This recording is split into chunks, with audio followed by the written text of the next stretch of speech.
నమస్తే. రుద్రాక్ష ప్రాయోజిత కార్యక్రమం రుద్రాక్షకు స్వాగతం. రుద్రాక్షలు పవిత్రమైనవి, శక్తివంతమైనవి, మహిమాన్వితమైనవి. అలాంటి రుద్రాక్షలు ధరించడం వల్ల అనుకున్న పనులు నెరవేరుతాయా? ఎలాంటి కష్ట నష్టాలు రావా? అడ్డంకులు తొలగిపోతాయా? అసలు రుద్రాక్ష ప్రాముఖ్యత ఏంటి అనే విషయాలు ఈ కాలంలో చాలా మందికి తెలియదు. అలాంటి రుద్రాక్షలకు సంబంధించిన పూర్తి వివరాలు తెలియజేయడానికి ప్రముఖ రుద్రాక్ష నిపుణులు, వేదగణిత శాస్త్రవేత్త, ఎన్నో జాతీయ అంతర్జాతీయ అవార్డు గ్రహీత డాక్టర్ పాండురంగారావు గారు మనతో పాటు స్టూడియోలో ఉన్నారు. మరి వారిని అడిగి మరిన్ని వివరాలు తెలుసుకుందాం. నమస్తే అండి, వెల్కమ్ టు అవర్ స్టూడియో. ఓం నమః శివాయ. గురుగారు, ఎప్పట్లాగే ఈ రోజు మోటివేషన్ చిన్న కథ చెప్పుకొని కార్యక్రమంలోకి వెళ్దాం. ఒక రాజుగారు బ్రహ్మాండంగా రాజ్యాన్ని పరిపాలిస్తున్నాడు. మంచి సంపద కలిగినటువంటి వాడు, కావలసినంత బంగారం, కావలసినంత రాజ్యం, ఏ కొదవో లేదు, పరివారం. ఇక అలా ఇలా కాదు, అన్ని సంపదలతో తొలతూగుతున్నాడు. ఆయనకి ఒక అంతరంగికుడు, అంటే ఆంతరంగికులు ఉంటారు కదా, సలహాదారులు, వాళ్ళు వీళ్ళు. ఈ రాజుగారి వైభవం చూసి రోజు రోజుకి ఇతనికి కుళ్ళు వస్తుంటుంది. ఆహా, పుడితే ఇలా పుట్టాలి, ఆహా జన్మ అంటే ఇది, ఆహా మనిషి అంటే ఇది అని అనుకోవడం. నేను ఉన్నాను, ఎందుకు వచ్చింది దిక్కుమాలి, అడిగి చాకరీ చేస్తూ అడుగులకి మడుగులు ఎత్తుకుంటూ ఏమిటి జీవితం, అలా ఉండాలి కదా జన్మ అంటే అనుకుంటాడు. సరే, చాలాసార్లు రాజుగారి దగ్గర కూడా రాజా ఉంటే మీలా ఉండాలి రాజా, ఎందుకు మీలాంటి చూస్తుంటాం, మీలా ఉండాలి, ఏమి లైఫ్ రాజా మీరు, ఏమి అదృష్టం, మీ టీవీ, మీ దర్పం. విన్నాడు విన్నాడు విన్నాడు, పొగడ్తలు ఒకంతవరకే బాగుంటాయి, కంటిన్యూ అయితే అదే బోర్ కొడుతుంటుంది. చూశాడు చూశాడు రాజుగారు రోజు ఇది చెప్తున్నాడు. వీడికి ఈర్ష్యతో కూడుకున్న ఇది, ఆ జెల్సీ తెలుస్తోంది లోపల నుంచి, ఇది ఈర్ష్య ఉంది మనాడికి అని చెప్పి, ఇలా కాదులే అని ఒకరోజు రామన్ ఇద్దరం భోజనం చేద్దాం, రాజదర్బార్కి తీసుకెళ్తాడు. ఆహా, రాజుగారితో భోజనం, ఏమి నా భాగ్యం అనుకుంటాడు. ఎంత అదృష్టవంతుడిని, రాజుగారితో కూర్చొని భోజనం చేయడం. సరే, పంచభక్ష పరమన్యాలు, అన్ని పరమణాలు అన్నీ అక్కడ వడ్డిస్తారు. అన్ని రకాలు ఉంటాయి, వేడివేడిగా పొగలు సెగలు కక్కుతుంటాయి. మనకి ఆ రుచి ఈ రుచి కాదు, అన్ని రుచులు ఉంటాయి అక్కడ. ఏది ఇష్టమైతే అది, అది రాజుగారి భోజనం. లొట్టలు వేసుకుంటూ ఎప్పుడు తిందామా అనుకుంటాడు. తినడానికి ముందు రాజు చెప్తాడు, ఇవన్నీ పరిశుద్ధంగా చక్కగా మంచి హైజెనిక్ కండిషన్లో వండినవే, కానీ ఈ పాత్రలో దాంట్లో విషం ఉంది అంటే ఒక్కసారి ఆంధ్రకి మతిపోద్ది. ఒక దాంట్లో విషం ఎందులో ఉందో తెలియదు, ఒక దాంట్లో అయితే ఒక పాత్రలో అయితే. ఇప్పుడు ఏం చేయాలంటే, ఇప్పుడు ధైర్యం చేసి తింటే ఇందులో విషయం ఉందో తెలియదు, ఏది తినాలో ఏది తినకూడదో తెలియదు. సో అన్నీ అక్కడ ఉండిన రాజా, ఇవాళ నేను భోజనం చేయను, నాకు నేను రిస్క్ చేయను, భోజనం చేయను, నాకు అవసరం లేదు అని చెప్పేసి అంటాడు. కట్ చేస్తే ఈ కథ మనకి ఏం చెప్తుందంటే, మనం ఉన్నతమైన వాళ్ళని చూస్తాం, వాళ్ళ జీవితం అలాగే ఉంటుంది అనుకుంటాం. చాలామంది ఈర్ష్యపడుతుంటారు వాళ్ళని చూసి. వాళ్ళు అంటే పీత కష్టాలు పీతకి, సీత కష్టాలు సీతవి అంటారు. ఎవరికి ఉండేవి వాళ్ళకు ఉంటాయి. ఈర్ష్యపడ్డం మానేసి మనకి ఏది కావాలో చూసుకోవడం నిజమైన కార్యదీక్షల పని. మనకి ఏం కావాలి, ఉన్న వాళ్ళని చూసి ఏడవడం కాదు, మనకి ఏం కావాలి, వాడుకుండే బాధలు వాడుకుంటాయి. ఆ స్థితికి రావడానికి ఎంత కష్టపడితే ఆ స్థితికి వచ్చాడు, ఎన్ని పోరాటాలు ఎన్ని యుద్ధాలు చేస్తే రాజు ఆ స్థితికి వచ్చాడు. సో ఒక వ్యక్తి జీవితంలో ఉన్నతమైన స్థితిలో ఉన్నాడు అంటే రాత్రి రాత్రి వచ్చి పడిపోతుంది. తనకే తెలుసు ఎలా మెయింటైన్ చేయాలో, ఏది తినాలో, ఎక్కడికి వెళ్ళాలో అన్నీ తన కంట్రోల్లో ఉంటాయి. నువ్వు అలా చేయగలిగితే మాత్రమే నువ్వు ఆ స్థితిలో ఉంటావు. ఈర్ష్యపడడం వల్ల వచ్చేది ఏముండదు. రైట్ గురుగారు, ఈ కాలంలో జనరల్ క్వశ్చన్ ఇది. పని చేయమంటే చాలామంది సాకులు వెతుకుతూ ఉంటారు, నా వల్ల కాదనో లేదంటే ఏదో ఒక సాకు చెప్తా ఉంటారు. చాలా మంది ఉంటారు. అలాంటి వాళ్ళకి మీరేం చెప్తారు? బద్ధకస్తులు, పనికి ఎగ్గొట్టేవాళ్ళు, ఫ్రీ మనీ వస్తే తినే ఎంజాయ్ చేసేవాళ్ళు, తల్లిదండ్రులు పెడితే ఎంతకాలమైనా తినడానికి సిద్ధంగా ఉండేటువంటి వాళ్ళు. ఎక్కడ పడితే అక్కడ బ్యాచ్, ఈ బ్యాచ్లు ఉంటాయి, ప్రతి ఇంట్లో ఉంటాయి. ఈ క్యారెక్టర్స్ అక్కడక్కడ తగులుతూ ఉంటాయి. మొన్న నేను న్యూస్లో 2 days ఈ మధ్య కాలంలో ఎక్కువైపోయింది, మరీ ఎక్కువైపోయింది. ఇది ఎంజాయ్ చేయడం అలవాటు అయిపోయింది వాళ్ళకి, కష్టపడడం మానేసి ఎంజాయ్ చేయడం. ఈ మధ్య 2 days బ్యాక్ నేను చూశాను, హన్మకొండలో ఒక పెద్ద ఆయన, 70 ఏళ్ళు ఉంటాయి ఆయన, పెద్ద పెద్ద లోతైన బావుల్లో కిందకి దిగి మోటార్లు, పెద్ద పెద్ద మోటార్లు, వాటన్నిటిని రిపేర్ చేయడం. ఇందులో గొప్ప ఏముందంటే కళ్ళు లేవు అతనికి, చిన్నప్పటి నుంచి కళ్ళు లేవు, చిన్నప్పటి నుంచి కళ్ళు లేవు. ఎక్కడ మోటార్లు ఉంటాయి, వరంగల్, హన్మకొండ, ఆ సరౌండింగ్స్లో ఏ గ్రామంలో కంటే ఆ గ్రామాల్లోకి వెళ్ళిపోయి ఎంత లోతు బావుల్లోకైనా దిగి, అసిస్టెన్స్ లేకుండా, 2 కళ్ళు లేకపోయినా రాత్రి లేదు పగలు లేదు, ఎండ లేదు వాన లేదు, వెళ్తాడు ఒక్కడే. దారిలో కూడా చక్కగా ఎవరిని దారి అడగడు, ఏ ఊరికైనా వెళ్ళిపోతాడు, చక్కగా అట్లా నడుచుకుంటూ వెళ్ళిపోతాడు. ఓకే. చెప్పులు ఉండవు, చెప్పులు లేకుండా వెళ్తున్నావు ఏంటి కాక అంటే, చెప్పులు ఉంటే స్పర్శ తెలియదు కాబట్టి చెప్పులు లేకుండా వెళ్తే నాకు స్పర్శ తెలుస్తుంది. ఆ మోటారు, ఆ సౌండ్, దీంట్లో బేరింగ్ పోయిందా, బ్యాక్ బేరింగ్ పోయిందా, ఫ్రంట్ బేరింగ్ పోయిందా, బుష్లు పోయాయా, ఆయిలింగ్ లేదా, వైండింగ్ కాలిపోయిందా, ఆ సౌండ్ వింటే చెప్పేవాడు అంట, లేదా మోటార్ని పట్టుకుంటే చెప్తాడంట. ఓకే. సో అంత టాలెంట్. ఇవాళ అంటే ఈ కథ మనకి ఇప్పుడు నువ్వు అడిగిన దానికి ఏమీ లేకపోయినా పుట్టుకతో కాదు, చిన్నప్పుడు తల్లి కళ్ళు సరిగ్గా కనిపించకపోతే ఏదో కంట్లో ఏదో ప్రాబ్లం వస్తే పసరమందు పోసింది, నాటు వైద్యం, 2 కళ్ళు పోయాయి.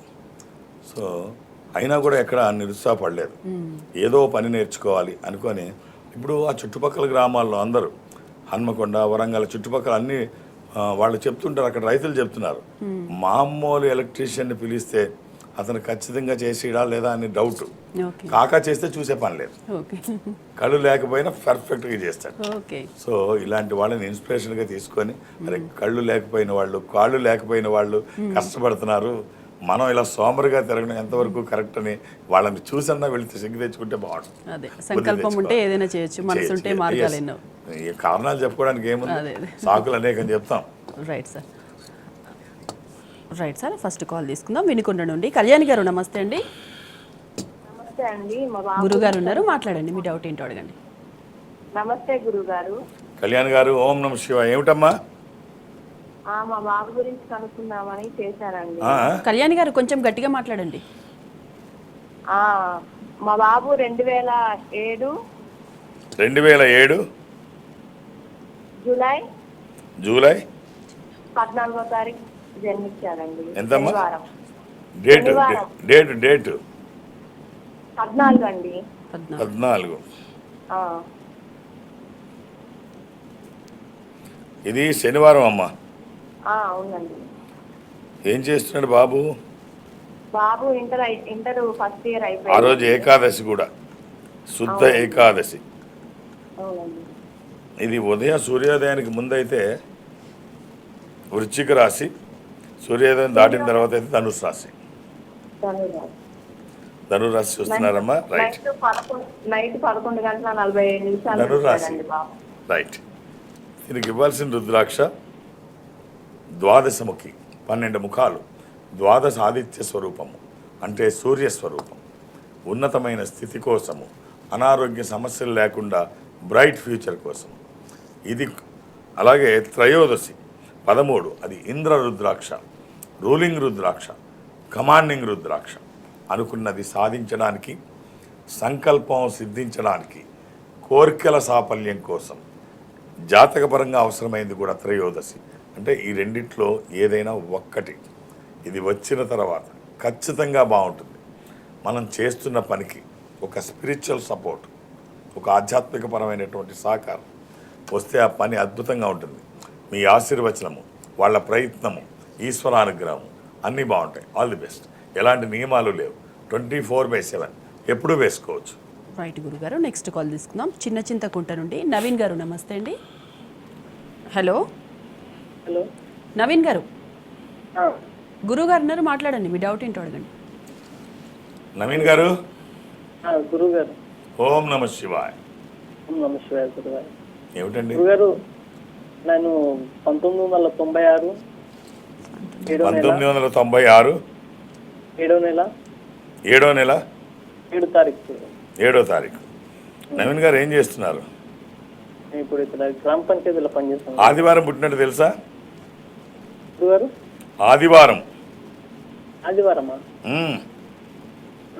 మేము బుధవారం అని అందంగా అయినా గురువారం. ఐడియా లేదా? ఐడియా లేకపోతే పర్వాలేదు. ఇది ఆదివారం, ఇది అష్టమి, కృష్ణపక్షము, బహుళ అష్టమి. ఇది మేషరాశి, భరణి నక్షత్రము. మీరు వేసుకోవడానికి ఒక 7 ముఖాలు, 8 ముఖాలు ఏకముఖి, 7 ముఖాలు లక్ష్మీ స్వరూపము, శని దోషములకి మంచిది. అష్టముఖి గణపతి స్వరూపము, విఘ్నాలు లేకుండా ముందుకు వెళ్ళడానికి. ఏకముఖి రుద్రస్వరూపము, అపమృత్యు బాధలు లేకుండా. కుదిరితే 3, లేకపోతే ఏదన్నా ఒకటి. కొంచెం గొంతు ఇబ్బంది పెడుతుంది. ఓకే, ఈ మూడు లేకపోతే ఏదన్నా ఒకటి. ఆల్ ది బెస్ట్ అండి. అలానే ఏది పడితే అది వేసుకోకండి. దురదృష్టం, రుద్రాక్షల్లో 99 నకిలీయే ఉంటాయి. ఒక్కటైనా మంచిది వేసుకోగలిగితే ఆ ఫలితం ఒక అద్భుతం. All the best. రైట్ గురుగారు, నెక్స్ట్ కాల్ తీసుకుందాం. సిద్దిపేట నుండి వినోద్ గారు నమస్తే అండి. నమస్కారం. గురుగారు ఉన్నారు, మాట్లాడండి. వినోద్ గారు, ఓం నమ శివ. ఎలా ఉన్నారు? బాగానే ఉన్నాం గురుగారు. నా పేరు వినోద్ అండి. చెప్పండి వినోద్ గారు. ఇది నాకు 22 బర్త్డే, 1980 సంవత్సరం. వినోద్ గారు క్లారిటీ లేదండి. 1980 సంవత్సరము, 22 సంవత్సరం. 1980వ సంవత్సరము. హలో, 80 డేటు మంత్ అండి. మంత్ ఆగస్ట్ అండి, 8వ నెల, ఆగస్ట్ 22. వినోద్ గారు ఏం చేస్తున్నారు? ఉదయం 8 గంటలకండి. హలో, శనివారం పుట్టినట్టు తెలుసా వినోద్ గారు? అమ్మా, ఏం చేస్తున్నారు మీరు? మేము ఒక షాపు అండి, బిజినెస్ అంత లాస్ ఉంది, ఏది ధరిస్తే బాగుంటుందని. ఏం షాప్ అండి అది? ఒక పూల షాప్ అండి, పూల కొబ్బరికాయ. అది ఏకాదశి, శుద్ధ ఏకాదశి. ఇది పూర్వాషాఢ నక్షత్రము, ధనుర్రాశి. ఒక 7 ముఖాలు, 11 ముఖాలు, ఏకముఖి. ఆరోగ్యానికి, ఆర్థిక ప్రయోజనాల కోసం. సప్తమికి లక్ష్మీ స్వరూపం, శని దోషములకి మంచిది. 11 ముఖాలు, ఏకాదశముఖి, ఏకాదశ రుద్రస్వరూపము, అది హనుమాన్ స్వరూపము కూడా. ఆధ్యాత్మికంగా మంచిది, ఆరోగ్యపరంగా మంచిది, భయాందోళనకు అవకాశం లేనటువంటిది. ఏకముఖి రుద్రస్వరూపము, అపమృత్యు బాధలు లేకుండా. ఈ 3 కుదిరితే వేయండి, లేకపోతే ఏదన్నా ఒక్కటి. ఎలాంటి నియమాలు లేవు, ఎప్పుడూ వేసుకోవచ్చు. వచ్చిన తర్వాత ఖచ్చితంగా బాగుంటుంది. All the best. రైట్ గురుగారు, నెక్స్ట్ కాల్ తీసుకుందాం. వరంగల్ నుండి శంకర్ గారు నమస్తే అండి. మీ డేట్ ఆఫ్ బర్త్ చెప్పండి సార్, ఎవరి గురించి తెలుసుకోవాలనుకుంటున్నారు? మా పాప డేట్ ఆఫ్ బర్త్ చెప్పండి. Date of birth 8/6/65. 2005. 2000. 2005 2005 2005. అంతే పాపండి.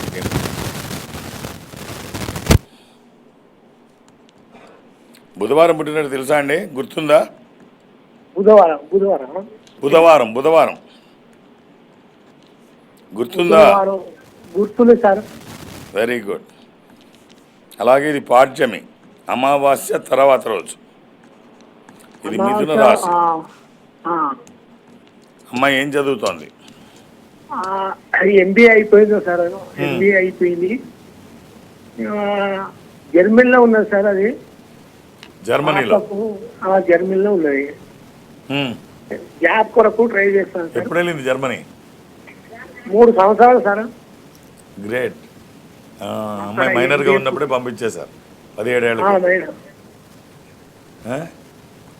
ఎక్కడ? జర్మనీలో, ఫ్రాంక్ఫర్ట్లోనా? ఎక్కడ అది?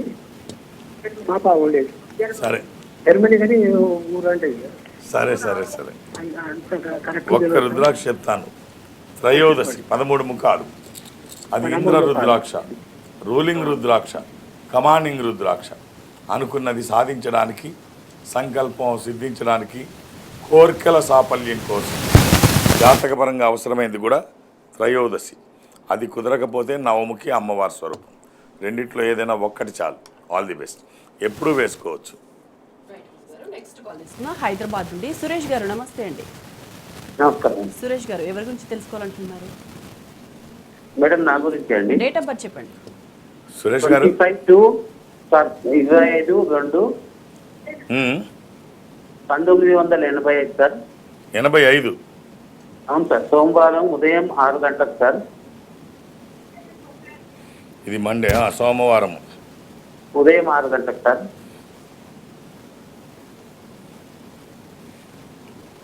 ఇది తదియ శుక్లపక్షం అమావాస్య నుంచి 3వ రోజు. ఇది కుంభరాశి. సార్ ఏం చేస్తున్నారు మీరు? ఏం లేదు సార్, ప్రస్తుతం చిన్న జాబ్ చేస్తున్నా. జాబ్ చేస్తున్నారా? అవును సార్, చిన్నది. చిన్నదంటే సార్ చిన్నదంటే ఏం చేస్తున్నారు చెప్పొచ్చా? ఇంటర్నెట్ లో చేస్తున్నా సార్. తప్పేముంది? ఒక ఇంటర్నెట్లో సేల్స్ మెన్ గా చేస్తున్నా సార్. జాబ్ని ఎంజాయ్ చేయండి, చిన్నది పెద్దది కాదు. సార్ ఒక్క ఏకముఖి రుద్రాక్ష కానీ అష్టముఖి కానీ సార్. ఈ రెండిట్లో ఏదైనా ఒక్కటి అర్ధచంద్రాకారంలో ఉండి చంద్రాక్షి చంద్రముఖి ఏకముఖి రుద్రాక్ష అంటాం. ఇది పరతత్వ జ్ఞానానికి, విజితేంద్రియ తత్వానికి, అపమృత్యు నివారణకి, అనారోగ్యాన్ని దూరం చేస్తూ ఆరోగ్యాన్ని పరిరక్షిస్తూ అన్ని రంగాల్లో ముందుంటుంది ఈ రుద్రాక్ష. కానీ అష్టముఖి గణపతి స్వరూపము, ఆటంకాలు లేకుండా అన్నిట్లో ముందుంటుంది. ఈ రెండిట్లో ఏదైనా ఒక్కటి, ఆహార నియమాలు ఏమీ లేవు, ఎప్పుడూ వేసుకోవచ్చు. ఇది వచ్చిన తర్వాత చాలా మార్పులు చూస్తారు. All the best. రైట్ గురుగారు, స్వర్గం నరకం ఈ రోజుల్లో స్వర్గం అంటే ఏంటి, నరకం అంటే ఏంటి, మీరేం చెప్తారు? మీ మాట. ఒక చిన్న కథ చెప్తాను. స్వర్గం నరకం అంటే ఏమిటో ఇప్పుడు మనం చూస్తున్న సమాజంలో ఏం అవసరం, స్వర్గం అంటే ఏమిటి, నరకం అంటే ఏంటి. ఒక వ్యక్తి ఒక పెద్ద ఆయన్ని కలిశాడు. ఆయన దగ్గర బోల్డ్ అంత సంపద ఉంది. కలిసి అడిగాడు, ఆకలేస్తుంది, మంచి భోజనం ఏమైనా పెడతారా అని. దాందే ఉంది, రమ్మంటాడు. భోజనం పెడతాడు. ఏమి భోజనంలే అనుకుంటాడు. భోజనం చేసిన తర్వాత తాంబూలం లాంటిది ఏదన్నా ఐస్ క్రీమ్స్ లాంటివి ఏమైనా ఉంటే బాగుంటుందండి. డిజర్ట్స్ కూడా పెట్టాడు. హ్యాపీగా తిన్నాడు. ఇంత బాగా తిండి తిన్న తర్వాత కాసేపు విశ్రాంతి తీసుకుంటే బాగుంటుంది అనుకుంటాడు. విశ్రాంతి తీసుకుంటాడు. మంచి ఎక్కడా లేని పరుపు, మంచి మెత్తలు అన్నీ వచ్చి చాలా కంఫర్ట్ లైఫ్, బెడ్ మెత్తలు అన్నీ బాగా చాలా కంఫర్ట్గా, ఎక్కడా లేనంత సౌఖ్యం కనిపిస్తుంది. చల్లగా ఉంది రూము. నిద్ర పట్టింది, మంచి నిద్ర పట్టింది. సాయంత్రం లేచాడు. చాలా బాగా జరిగింది సగం రోజు. మిగిలిన సగం కూడా ఇంకేమైనా ఎంటర్టైన్మెంట్ ఉంటే, మంచి ఫుడ్ తిన్నాం, ఏమైనా ఎంటర్టైన్మెంట్ సరే, మద్యము సాయంత్రం, ధూమపానం అన్నీ ఉన్నాయి. అన్నీ ఇచ్చాడు. మొత్తం అన్నీ తీసుకుంటున్నాడు. ఈ రోజు ఇలా లైఫ్కి అలవాటు పడిపోయాడు. చాలా బాగుంది. రోజు ఏది కావాలంటే అది, మత్తుగా ఉంటే మత్తు, విశ్రాంతిగా ఉంటే విశ్రాంతి, ఫుడ్ కావాలంటే ఫుడ్, అది ఇది కాదు, ఏది కావాలంటే అది. ఇలా కాలం గడిచిపోతుంది. బోర్ కొడుతుంది. ఒకరోజు పెద్ద ఆయనతో అంటాడు, ఏదైనా పని చేయాలనిపిస్తుంది అని. ఇలా కూర్చుంటే బాగాలేదు, ఏదైనా పని చేయాలనిపిస్తుంది అంటే పెద్ద ఆయన అంటాడు, నో, నీకు పని చేయడానికి ఇక్కడ అవకాశం లేదు, ఇది నరకం. ఎంత అద్భుతంగా చెప్పాడంటే, ఇది స్వర్గం అంటే ఏమిటి అంటే, నువ్వు కష్టపడుతూ శ్రమిస్తూ ఆ వచ్చిన ఫలితాన్ని నువ్వు నీ కుటుంబం ఎంజాయ్ చేస్తే అది స్వర్గం. సోమరిపోతులాగా కూర్చొని కొత్త కొత్త అలవాట్లు చేసుకొని ఆ కోపంలో ఇరుక్కుపోయి అందులోనే పడి చనిపోవడం, అలవాట్లకి బానిసే చనిపోవడం, ఇంతకంటే నరకం ఏముండదు. కాబట్టి స్వర్గం ఏమిటంటే హ్యాపీగా కష్టపడడం, కుటుంబంతో హ్యాపీగా ఉండడం, నువ్వు తెచ్చిన నీ కష్టం నీ ఫ్యామిలీ ఎంజాయ్ చేయడం, ఇదే స్వర్గం అంటే. నరకం అంటే ఏ పని పాటు లేకుండా బేవర్స్గా తిరిగేదే నరకం. రైట్ గురుగారు, నెక్స్ట్ కాల్ తీసుకుందాం. సాయి వర్షిత్ గారు, నమస్తే అండి. నమస్తే అండి. ఎవరి గురించి తెలుసుకోవాలనుకుంటున్నారు? నా గురించి. డేట్ ఆఫ్ బర్త్ చెప్పండి.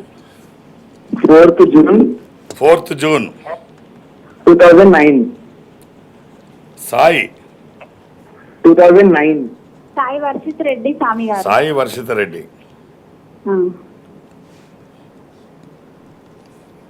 అమ్మా, బేస్తవారం పుట్టినట్టు తెలుసా? గురువారం నాడు. గురువారం పుట్టింది స్వామి. ఎంతమంది పిల్లలమ్మా మీకు? 2 పిల్లలు. ఈయన పెద్ద బాబు, షష్ఠి కృష్ణపక్షము బహుళ షష్ఠి. ఇది మీనరాశి. ఏంటమ్మా ఇప్పుడు ఇంటర్మీడియట్ అబ్బాయి? ఇంకా రిజల్ట్ రాలేదు స్వామి. 10th లోనే ఉన్నాడా? 10th ఎగ్జామ్ రాసి వచ్చిండు. ఇప్పుడు ఇంటర్కి వస్తాడులే. ఒక 8 ముఖాలమ్మ అష్టముఖి. ఇది గణపతి స్వరూపము. విఘ్నాలు లేకుండా ముందుకు వెళ్ళడానికి, నిర్విఘ్నంగా అన్ని పనులు చేసుకోవడానికి, కెరీర్ కోసము, ఎడ్యుకేషన్ కోసము, ఇది వాక్కుకి సంబంధించి, నాలెడ్జ్కి సంబంధించి ఒక మామూలు రుద్రాక్ష, ఒక చిన్న రుద్రాక్ష. ఇది వచ్చిన తర్వాత ఎన్ని ఫలితాలు వస్తాయో మీరే చూస్తారు. All the best. రైట్ గురుగారు, మిమ్మల్ని కన్సల్ట్ అవ్వాలంటే ఎప్పుడు ఎక్కడ ఉంటారు? నేను ఒక ఆధ్యాత్మిక సంస్థలో ఉన్నాను.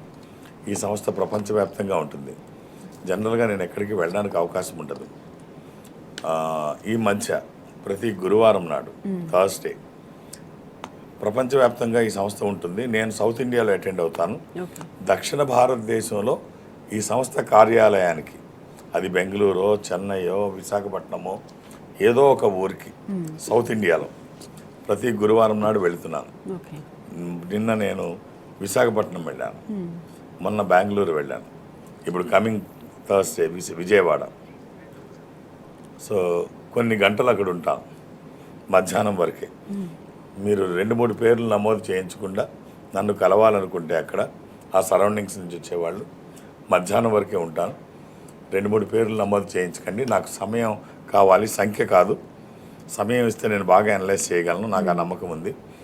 అలాగే ఇక ఒక థర్స్డే తప్ప శని ఆదివారాలతో కలిపి అన్ని రోజులు హైదరాబాద్కే పరిమితం. ఓకే. హైదరాబాద్లో నన్ను కలవడానికి నేను ఎవరికి అపాయింట్మెంట్స్ ఇవ్వను, ఏ రికమెండేషన్ తీసుకోను. నన్ను కలిసేందుకు ఇవేమీ అవసరం లేదు, నేను ఉన్నప్పుడు వస్తే చూసేస్తాను అంతే. ఇక అలాగే దూర ప్రాంతాల నుంచి కూడా ఇక్కడి వరకు రావాల్సిన అవసరం లేదు.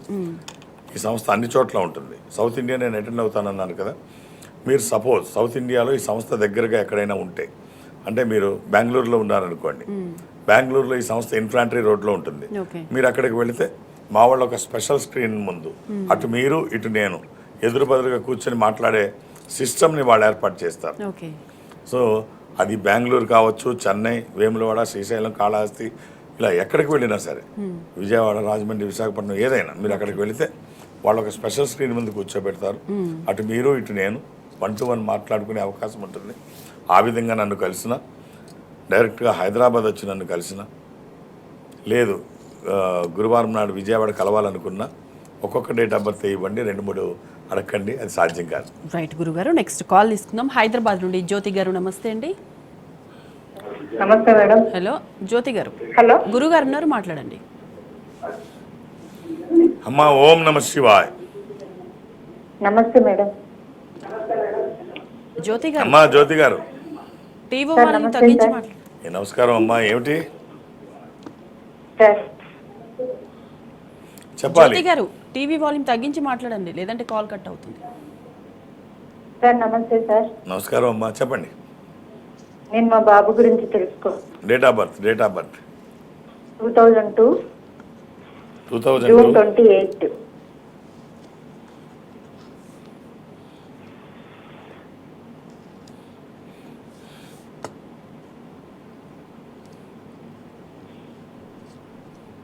అమ్మా శుక్రవారం పుట్టినట్టు తెలుసు కదమ్మా? తెలుసు సార్. బాబు ఏం చేస్తున్నాడమ్మా?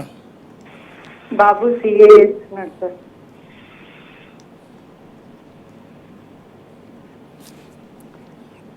ఆ రోజు సంకటహర చతుర్థి, బహుళ చవితి, సార్ ఇది కుంభరాశి. అమ్మా అబ్బాయి ఎలా ఉన్నాయమ్మా స్టడీస్? కొంచెం అది క్లియర్ అవ్వట్లేదు సార్, అదే ప్రాబ్లం. అంటే అందుకే అడిగానమ్మా. ఇది ఏదో అబ్నార్మల్ కాదు, సిఏ అంతే, సబ్జెక్టే టఫ్, అంత తొందరగా అవ్వదు. మీరేమీ ఆందోళన పడక్కర్లేదు, తెలిసే తీసుకొని ఉంటాడు అబ్బాయి, కాబట్టి ఆందోళన పడక్కర్లేదు. ద్వాదశముఖి రుద్రాక్ష, ఈ 12 ముఖాలు కలిగిన రుద్రాక్ష ద్వాదశ ఆదిత్య స్వరూపము, అంటే సూర్య స్వరూపం. ఉన్నతమైన స్థితి కోసము, అనారోగ్య సమస్యలు లేకుండా బ్రైట్ ఫ్యూచర్ కోసం ఈ ఒక్క రుద్రాక్ష శరీరానికి తాకే విధంగా ధారణ చేయించండి, మంచి ఫలితాలు వస్తాయి. All the best. ఆహార నియమాలు ఏమీ లేవు. రైట్ గురుగారు, నెక్స్ట్ కాల్ తీసుకుందాం. హైదరాబాద్ నుండి శ్రీనివాస్ గారు, నమస్తే అండి. నమస్తే అండి. శ్రీనివాస్ గారు చెప్పండి, ఎవరి గురించి శ్రీనివాస్ గారు. నమస్తే గురుగారు. ఓం నమః శివాయ సార్. శివాయ నమః. ఎలా ఉన్నారు? ప్రస్తుతం బాగున్నాను సార్. మా సిస్టర్ గురించి తెలుసుకోవాలని అనుకుంటున్నాను సార్. నేను తన్మయ పేరు. ఒకసారి డేట్ ఆఫ్ బర్త్ ఇవ్వండి. ఒక్క నిమిషం సార్. June 12th June 2000. కొంచెం డేట్ ఐడియా లేదు నాకు. ఒక్క నిమిషం సార్. ఎవరిదండి?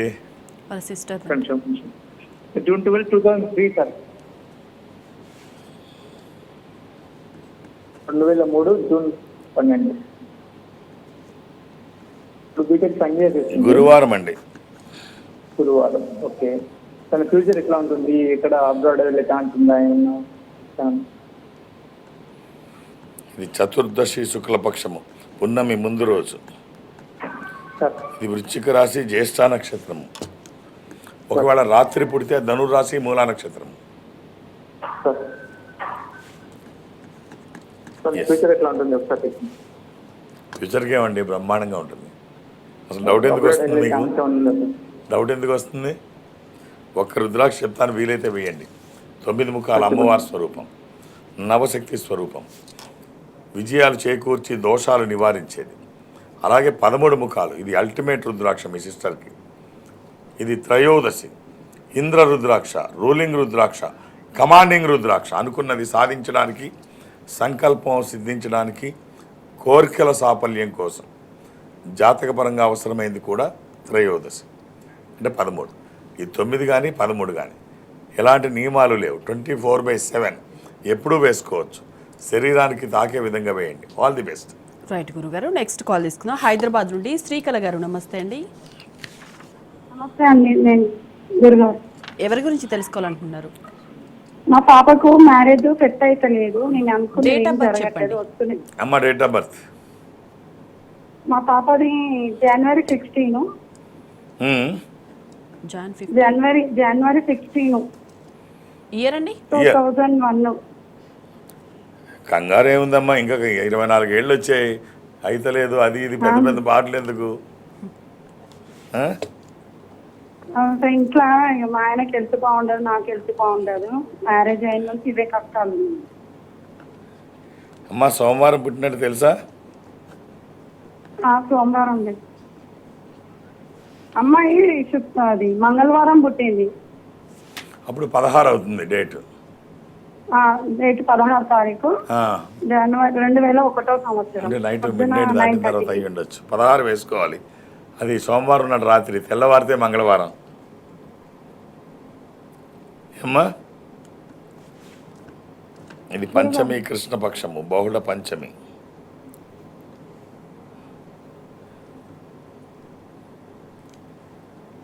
ఇది కన్యా రాశి. తనకి మీరు ఇవ్వాల్సిన రుద్రాక్ష ఒక 6 ముఖాల రుద్రాక్ష వీలైతే కుడి చేతికి కట్టండి. ఒక 40 డేస్ మండల కాలం అంటాం. ఇది మామూలు రుద్రాక్ష. ఇది నెగ్లిజిబుల్ ప్రైస్, ఎక్కడ పడితే అక్కడ దొరుకుతుంది. ఇది మెడలో వేయడానికి 9 ముఖాల అమ్మవారి స్వరూపం. దోషాలు నివారించడానికి ఓ రక్షణ కవచంగా ఉంటుంది. ఎప్పుడూ వేసుకోవచ్చు, ఎలాంటి నియమాలు లేవు. All the best. రైట్ గురుగారు, రుద్రాక్షల గురించి చాలా విషయాలు తెలియజేశారు. Thank you so much. ఓం నమః శివాయ. ఇది వాటి ప్రాయోజిత కార్యక్రమం రుద్రాక్ష. నమస్తే.